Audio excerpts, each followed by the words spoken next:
బెండకాయ పులుసు కోడిగుడ్డు వేసి ఎలా చేయాలో చూద్దామండి.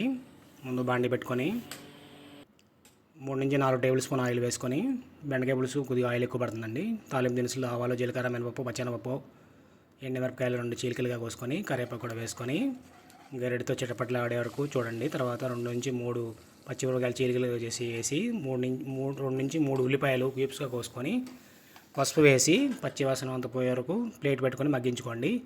1 టేబుల్ స్పూన్ అల్లం వెల్లిపాయ పేస్ట్ వేసుకొని పచ్చివాసన పోయే వరకు వేపుకోండి. 1 టమాటా క్యూబ్స్గా కోసుకొని వేసుకొని ఇంగువ కూడా వేసుకోండి, పులుసులో బాగుంటుంది.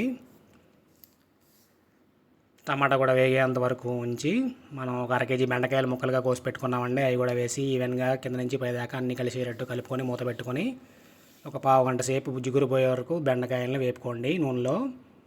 తర్వాత టేస్ట్ తగ్గ 1 టేబుల్ స్పూన్ ధనియాల పొడి, 1 టేబుల్ స్పూన్ ఉప్పు, 1 టేబుల్ స్పూన్నర పచ్చికారం వేసుకొని మొత్తం పచ్చివాసన పోయేంత వరకు కలుపుకొని 50 గ్రాముల చింతపండు రసం, చిన్న నిమ్మకాయ సైజంతండి తీసుకొని పులుసు చేసి అందులో బెండకాయలు కలుపుకొని 1 గ్లాస్ వాటర్ వేసుకొని మనం ఉడకబెట్టుకున్న కోడిగుడ్లు ఉన్నాయి కదండి, అవి కూడా ఘాట్లు పెట్టుకోవడం వల్ల ఏంటంటే అండి మొత్తం పులుసు కూడా గుడ్లోకి వెళ్ళి గుడ్డు టేస్ట్ బాగుంటుంది నంచుకోవడానికి.